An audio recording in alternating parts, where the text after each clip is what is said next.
Trading in the zone. अध्याय 5 perception. अभी तक के अध्यायों में आपने यह जान लिया है कि हमारी गलत धारणाओं की वजह से हम बहुत बार सही इंफॉर्मेशन की गलत इंटरप्रिटेशन कर देते हैं, जिसकी वजह से हमें भारी लॉस उठाना पड़ता है।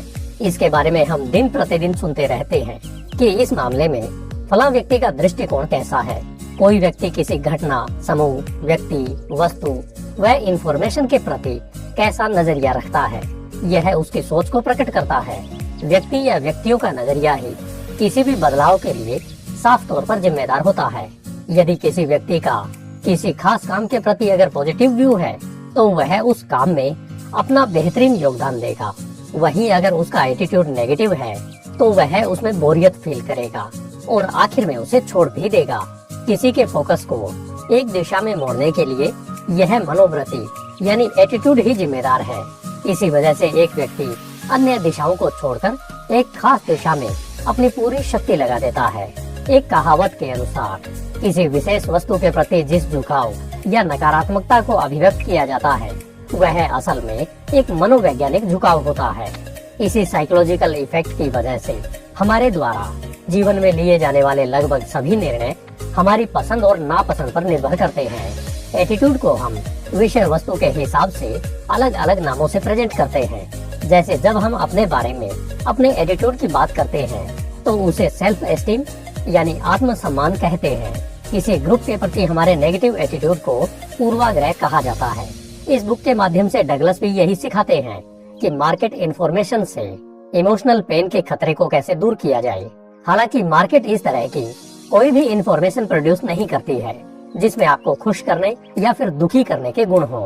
यह तो केवल एक इंफॉर्मेशन होती है, लेकिन आपकी तरह ही लगभग हर किसी को यह लगता है कि यह आपकी भावनाओं को संतुष्ट या फिर दुखी करती है, लेकिन असल में ऐसा नहीं है।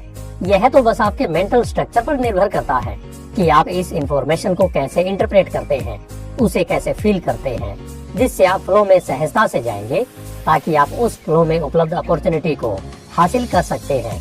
प्रोफेशनल ट्रेडर्स का मेंटल स्ट्रक्चर इस तरह से डिजाइन किया होता है कि वे मार्केट के इंफॉर्मेशन के बारे में ऐसा कुछ नहीं सोचते हैं जिससे उन्हें इसमें कोई खतरा महसूस हो। और आप जानते हैं कि जब कोई खतरा ही नहीं है तो उसके बचाव के लिए कुछ भी नहीं करना पड़ता, क्योंकि उन्हें अपने मेंटल स्ट्रक्चर को सचेतन या अवचेतन रूप दोनों से मानसिक रक्षा तंत्र को स्टार्ट करने के लिए कोई प्रयास नहीं करने पड़ते हैं। इसी वजह से प्रोफेशनल लोग वह देख सकते हैं जो बाकी सभी के लिए एक चमत्कार से कम नहीं होते। उन्हें प्रोफेशनल इसीलिए कहते हैं क्योंकि वे हमेशा फ्लो के साथ रहते हैं। इस समय वे अपॉर्चुनिटी की एक एंडलेस स्ट्रीम यानी अवसरों की एक अंतहीन धारा को फील कर रहे हैं, लेकिन जब वे इस फ्लो में नहीं होते हैं तब भी वे उस सबसे बेहतरीन फैक्ट को पहचान लेते हैं जिससे वे या तो वापस स्केलिंग करके या फिर ट्रेडिंग न करके लॉस की भरपाई कर लेते हैं। डगलस पूछते हैं कि क्या आप भी इनके जैसे बनना चाहते हैं, इनकी तरह ट्रेडिंग करने में सक्षम होना चाहते हैं, तो आपको बिना किसी डिस्टॉर्शन के एक ऑब्जेक्टिव व्यू ऑफ पॉइंट से मार्केट को देखने में सक्षम होना पड़ेगा, जिससे आप बिना किसी झिझक के पॉजिटिव बैलेंस के साथ ट्रेडिंग करने में सक्षम हो जाएंगे और एक ट्रेडर का एटीट्यूड अपना लेंगे। तब आपको अपनी सफलता के बारे में बार बार सोचने की आवश्यकता नहीं रह जाएगी। आपके इस उद्देश्य यानी गोल को पूरा करवाने में डगलस की इस बुक की यह ऑडियो बुक कमेंट्री बहुत मदद करेगी। इसमें आप अभी मार्केट की इंफॉर्मेशन के साथ आपके संबंध को फिर से डिफाइन करने का एक तरीका सीखने जा रहे हैं, जिससे इंफॉर्मेशन को एक खतरे के रूप में देखने की संभावना बहुत कम या फिर नए के बराबर हो जाएगी। डगलस यहाँ आपको रीडिफाइन करने के बारे में सिखाना चाहते हैं, जिसका मतलब है कि आप अपने पुराने मेंटल स्ट्रक्चर को छोड़कर उस एटीट्यूड को अपनाएं जो आपको अवेलेबल अपॉर्चुनिटी पर फोकस्ड रखे। मेंटल सॉफ्टवेयर की डीबगिंग। नेगेटिव थिंकिंग यानी डर वाली मानसिकता के अंधेरे से बाहर निकलने के लिए सबसे बेहतरीन तरीका अपने मस्तिष्क को प्रशिक्षित करना होता है। कोई भी थोड़े से प्रयास से अपने एटीट्यूड को बदलकर पॉजिटिविटी की ओर बढ़ सकता है। आप सोच रहे होंगे कि डगलस ने हमें यह तो ध्यान करवा दिया कि डर की मेंटेलिटी की वजह से हम बार बार लॉस उठा रहे हैं, लेकिन अब हमारे सामने यह बड़ा प्रश्न है कि इस मेंटेलिटी को पॉजिटिव कैसे बनाया जाए। आपने इमैनुअल जेम्स रोन, जिन्हें जिम रोन के नाम से ज्यादा जाना जाता है, उनके बारे में अवश्य सुना होगा, जो एक अमेरिकी एंटरप्रेन्योर, लेखक और मोटिवेटर स्पीकर थे। उन्होंने और द सीक्रेट बुक की लेखक रेहेंडा ने बताया है कि आप वास्तव में जो चाहते हैं, आपका मस्तिष्क स्वतः ही आपको उस दिशा में खींच ले जाता है। यानी विचार किसी व्यक्ति के जीवन को बदलने के लिए सीधे तौर पर जिम्मेदार होते हैं। इसलिए नेगेटिविटी से पॉजिटिविटी के उजाले में आसानी से जाया जा सकता है। इसके लिए आपको तो बस अपने एटीट्यूड में बदलाव करना है और यह हो जाता है। आप जानते हैं कि मानसिक भय का रिजल्ट कितना घातक हो सकता है। यह हमारे जीवन और करियर दोनों को मेंटली और फिजिकली रूप से बर्बाद कर सकता है। इस भय से बचने का एकमात्र उपाय अपने माइंड को ट्रेन करना है। असल में हमारा माइंड अभी जिस अवस्था में है, चाहे यह पॉजिटिव अवस्था में हो या फिर नेगेटिव अवस्था में, यहाँ तक आने के लिए इसे वर्षों तक ट्रेन किया गया है।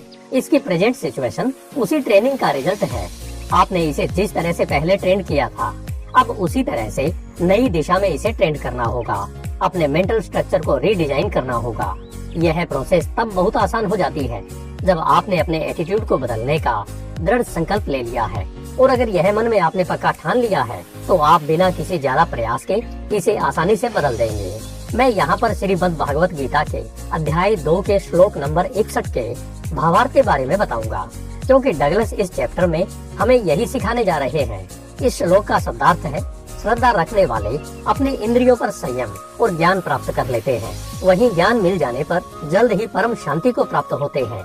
इसका भावार्थ यह है कि श्री कृष्ण के अनुसार परम शांति का सोर्स ज्ञान है और बिना श्रद्धा के ज्ञान पाना असंभव है, क्योंकि ज्ञान पाने का यही एकमात्र सहारा है। ज्ञान के क्षेत्र में श्रद्धा का एक अर्थ किसी को जानने की उत्कंठ इच्छा भी होती है।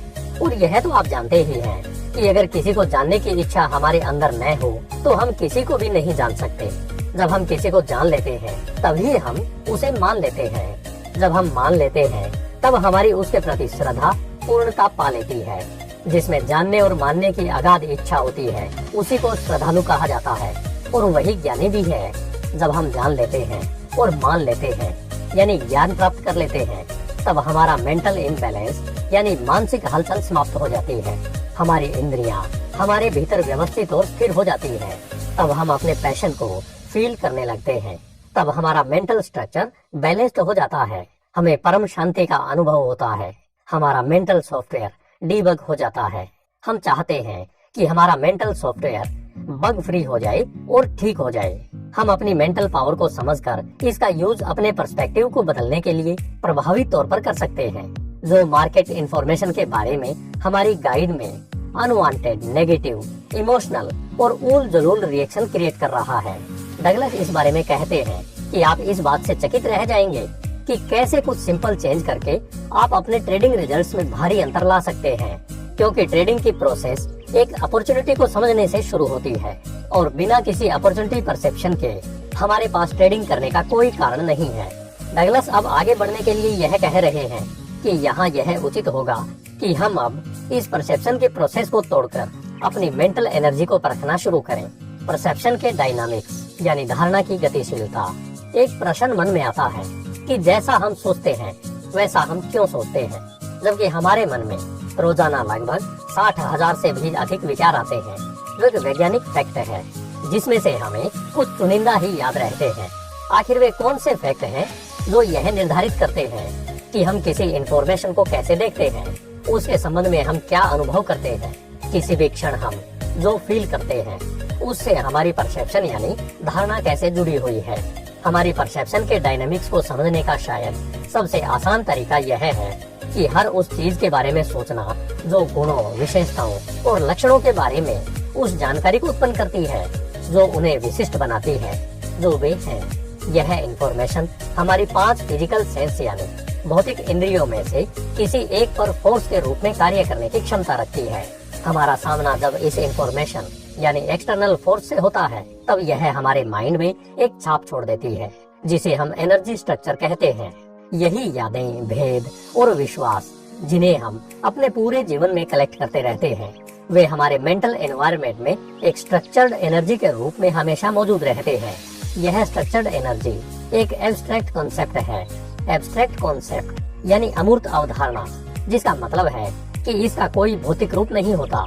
यह किसी भी सब्जेक्ट के बारे में सभी इंफॉर्मेशन को एक स्ट्रक्चर्ड रूप में हमारे माइंड में कोडिंग एनर्जी के रूप में स्टोर करती है।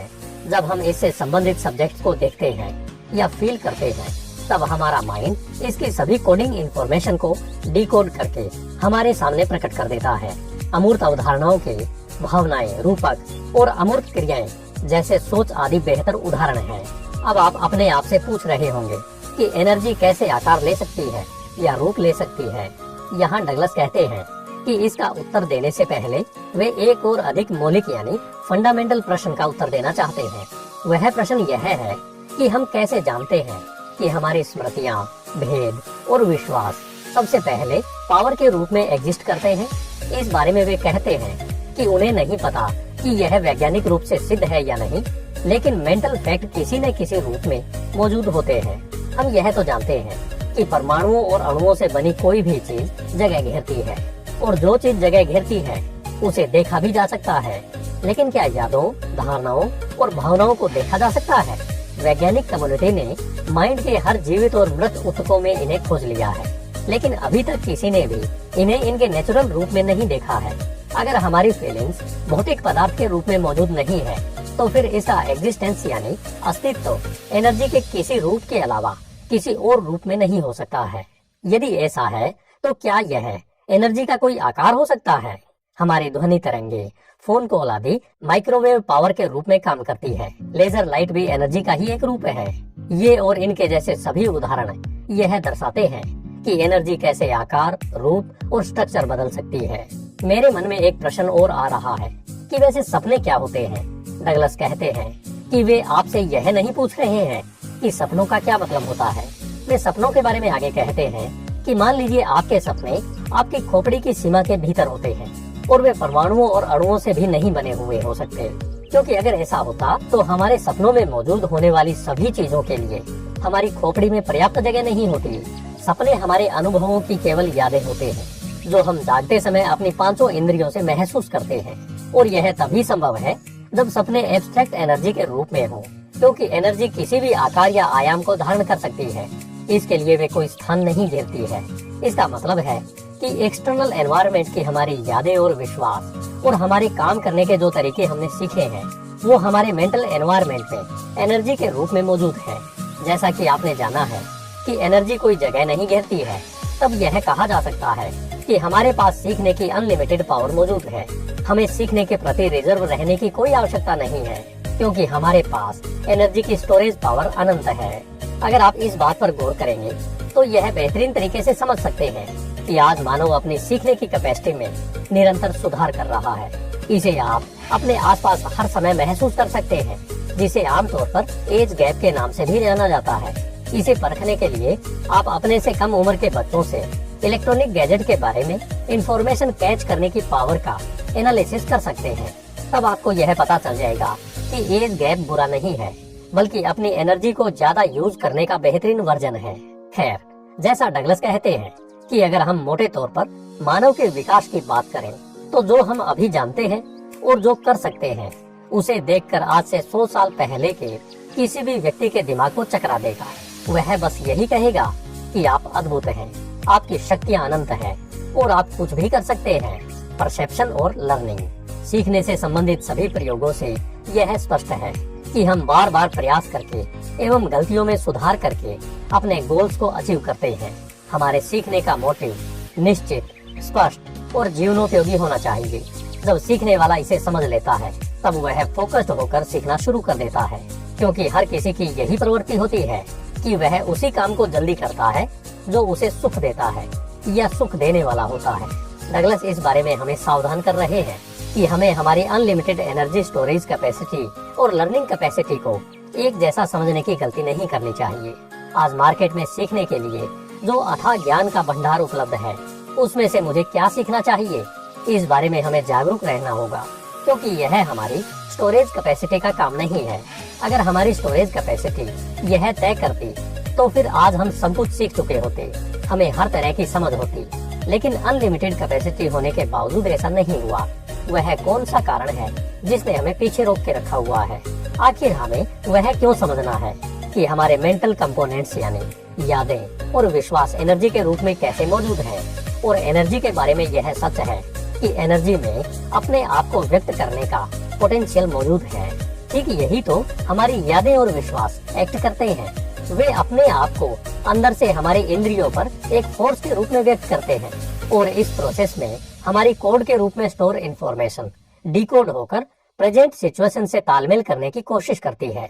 अगर यह तालमेल उसके अनुरूप हुआ तो इंफॉर्मेशन एक्सेप्ट हो जाती है और अगर यह उसके विपरीत हो तो यह रिजेक्ट हो जाती है। लेकिन इस गलत परसेप्शन के कोडिंग सेट से तालमेल के चक्कर में उपलब्ध इंफॉर्मेशन में जो छिपी हुई अपॉर्चुनिटी होती है वह छूट जाती है। हमारे लिए एनवायरनमेंट हर पल अपने गुणों, विशेषताओं और लक्षणों के बारे में भारी मात्रा में वैल्यूएबल इंफॉर्मेशन जनरेट कर रहा है, जिसमें से कुछ तो हमारी इंद्रियों की शारीरिक सीमा से परे हैं। जैसे हमारी आंखें हर लाइट वेव को नहीं देख सकती और हमारे कान हर साउंड को नहीं सुन सकते हैं।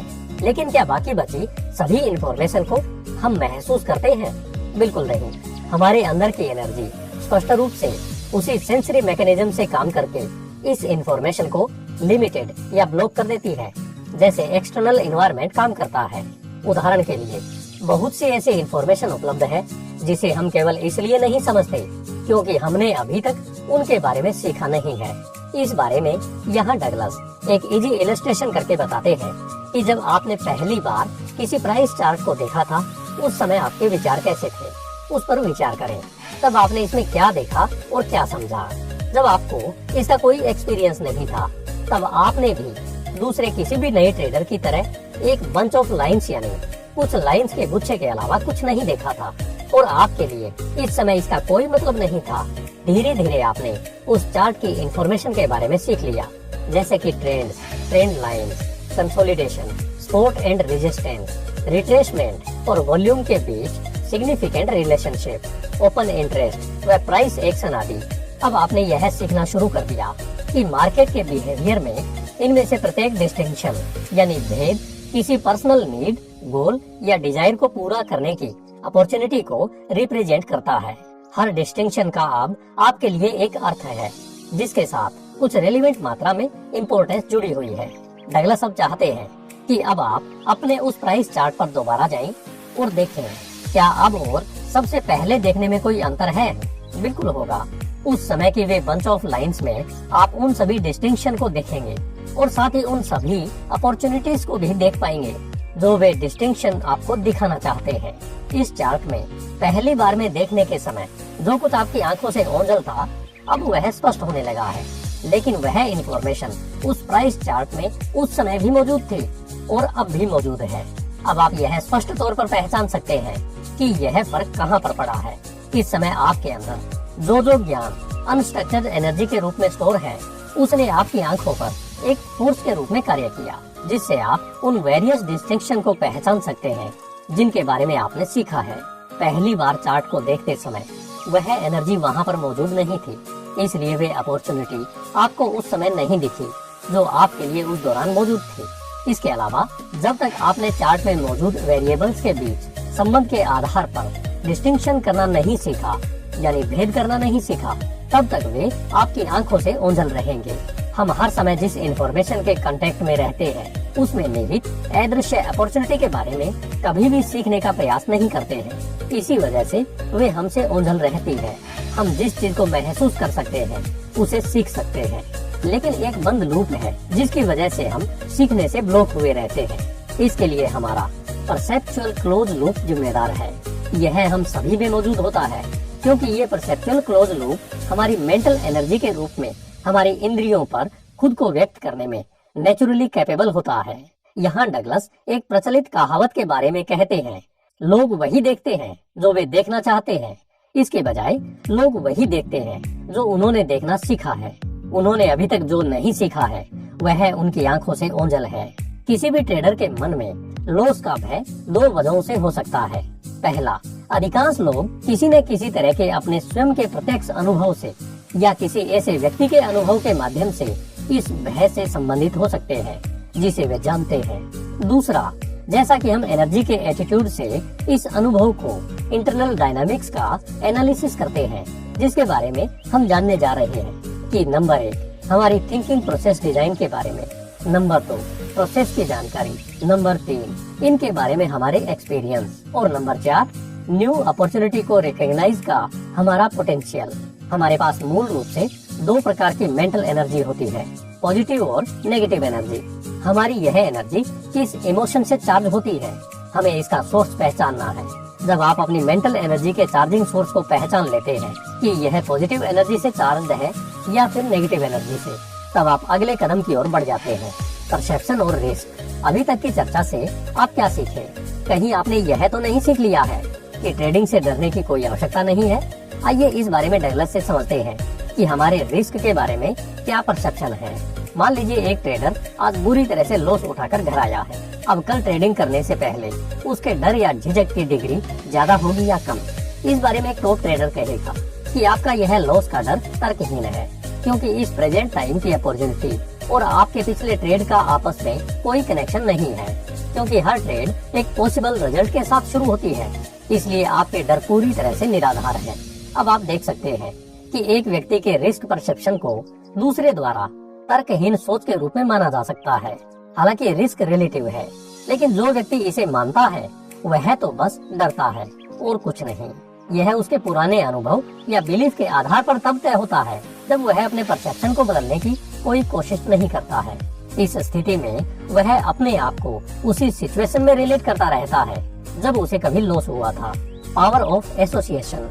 किसी भी इंफॉर्मेशन को पहली बार देखने पर ये जितनी जटिल लग सकती है, उनमें से अधिकांश को आसानी से डिकोड किया जा सकता है।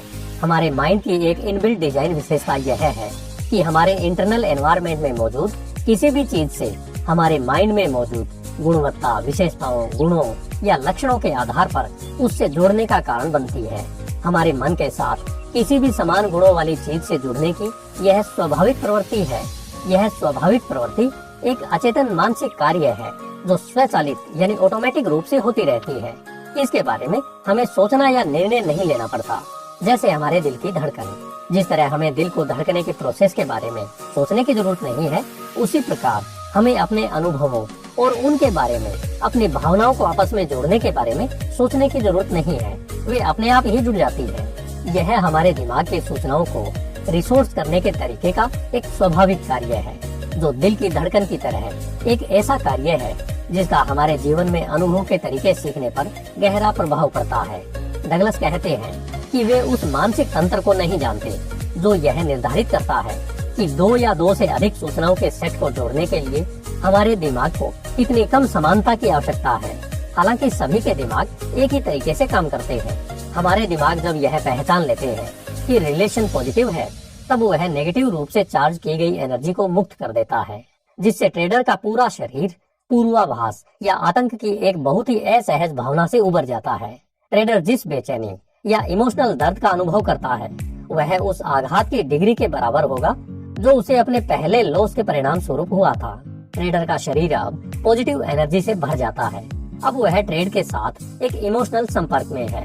अब उसका दिमाग जो भी इंफॉर्मेशन आंखों या कानों से अनुभव कर रहा है, वह उसे दर्दनाक एनर्जी से जोड़ता है, जिससे उसे ऐसा लगता है कि उसके दर्द और भय का सोर्स वह लॉस है जिसे वह इस पल महसूस कर रहा है। मनोवैज्ञानिकों ने इस बारे में कहा है कि यह प्रोसेस दूसरे लॉस के कारणों को भी वैसा ही मानती है जो कि ट्रेडर के मेमोरी बैंक में है। भले ही दूसरा लॉस अपने व्यवहार के बारे में जो जानकारी उत्पन्न कर रहा है, वह व्यवहार उस पुराने के समान नहीं है। यहाँ पर दो लॉस हैं, एक ट्रेडर के दिमाग में और दूसरा दिमाग से बाहर। ये दोनों उसे बिल्कुल एक जैसे महसूस होते हैं। इसके बावजूद कम संभावना है कि ट्रेडर दूसरे लॉस के व्यवहार में किसी भी प्रकार का डिस्टिंक्शन करने में सक्षम होगा, यानी भेद करने में सक्षम होगा। इसलिए ट्रेडर संभावित अगले लॉस को ट्रेड की प्रकृति के बारे में कुछ नया सीखने की अपॉर्चुनिटी के रूप में देखने की बजाय वह इसे खतरनाक ट्रेड मानने लगता है। हालांकि उसने जो दर्द और भय अनुभव किया वह परम सत्य था, लेकिन उन संभावनाओं के बारे में क्या जिन्हें उसने महसूस किया, क्या वे सही थी? डगलस कहते हैं कि हमारे एटीट्यूड से वे सही नहीं थी, लेकिन ट्रेडर के लिए सही थी। इसके अलावा ट्रेडर के पास और क्या ऑप्शन हो सकते थे? सबसे पहले तो इस सिचुएशन में वह उन संभावनाओं को नहीं समझ सकता जिसके बारे में अभी तक उसने सीखा ही नहीं है। फिर भी अगर वह ट्राई करे भी तो डरते समय कुछ भी नया सीखना बेहद मुश्किल है। हमारा डर एनर्जी का एक बहुत ही कमजोर रूप है। यह हमें पीछे हटने, अपनी रक्षा करने के लिए तैयार होने दौड़ने और हमारे फोकस को कम करने का कारण बनता है। लेकिन इसकी बजाय अगर डर का समझदारी से सामना किया जाए तो यह सीखने के अनंत ऑप्शन उपलब्ध करवाता है। दूसरा, जैसा कि डगलस ने पहले ही संकेत दिया है कि जहां तक लॉस खाए ट्रेडर का संबंध है, यह लॉस उसके दर्द का सोर्स है, जो उसके लिए 100% सच है। ट्रेडर उसे पहले से ही दिमाग में मौजूद दर्द से जोड़ने के लिए प्रेरित करता है, लेकिन वास्तव में यह उस दर्द का असली सोर्स नहीं था। यह तो एक पॉजिटिव रूप से चार्ज किया गया ट्रेड था, जो एक स्वचालित अनैच्छिक मानसिक प्रक्रिया द्वारा ट्रेडर की नेगेटिव रूप से चार्ज की गई एनर्जी से जुड़ा हुआ था, जो तेजी से काम कर रहा था।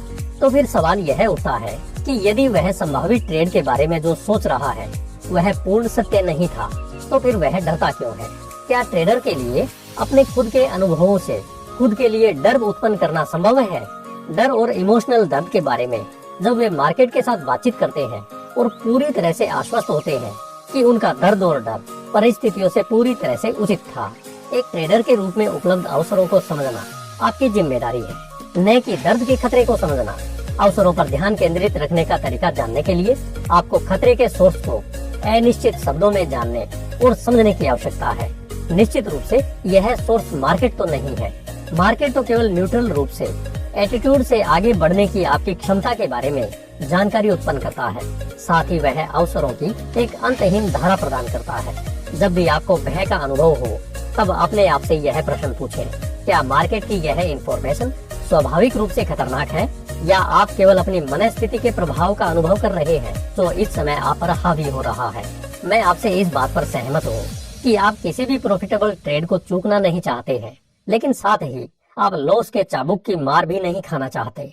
जब तक ये दोनों विचार एक साथ चलते रहेंगे, तब तक डगलस के अनुसार आप कुछ नहीं करेंगे, क्योंकि आप इस स्ट्रगल से पंगु बनकर रह जाते हैं। आप इसकी सफाई में यह कह सकते हैं कि मार्केट बहुत रिस्की है, और साथ में आप जो ट्रेडर प्रॉफिट कमा रहे हैं उसे देखकर अंदर ही अंदर कोयला हो सकते हैं। अगर आपके साथ भी ऐसा है, तो आप अपने आप से पूछें कि क्या जिस समय आप झिझक रहे थे, क्या आप उस समय वास्तव में यह समझ रहे थे कि मार्केट आपको क्या देना चाहती है? जैसी आपकी मनस्थिति यानी स्टेट ऑफ माइंड होगा, उसी अनुरूप मार्केट आपके सपनों को सच करने की क्षमता से लोडेड है। मार्केट की इंफॉर्मेशन को पॉजिटिव या नेगेटिव मानना आपकी अवचेतन मेंटल प्रोसेस है। हमारा दिमाग लगातार हमारे इंटरनल एनवायरनमेंट को ऐसी चीज से जोड़ता है जो पहले से हमारे दिमाग में मौजूद है। इससे हमें यह लगने लगता है कि हमारी परिस्थितियाँ और हमारी यादें व विश्वास भी इन परिस्थितियों से जुड़े हैं, जो कि बिल्कुल वही है।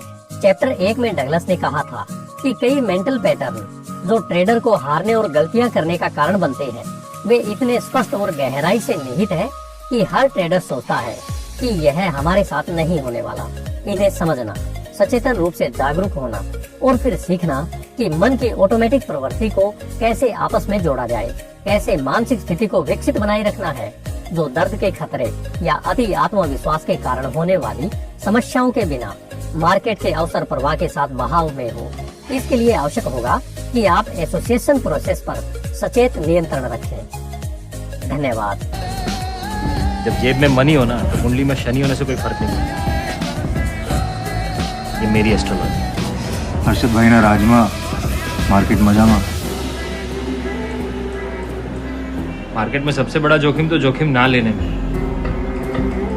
एक दिन में इतना तो मार्केट ने सिखा ही दिया। फट्टू जिगरा झाड़ों के बीच दबा के रखेगा ना तो कुछ नहीं होगा, छाती पर लेकर घूमना पड़ता, समझा? सक्सेस क्या है? फेलियर के बाद का नया चैप्टर। वाह, हमारा तारक मेहता। हर्षद मेहता। तुझे पता है इंडिया में सबसे ज्यादा क्या मैन्युफैक्चर होता है? सीमेंट, स्टील, हीरोज और भगवान। आज का कॉमन आदमी कल का हीरो बन सकता है, आज का हीरो कल का भगवान बन सकता है। क्रिकेटर्स, पॉलिटिशियंस, फिल्म स्टार सब यही करते हैं। एक्चुअली हम इंडियंस को हीरो बनाने में मजा आता है।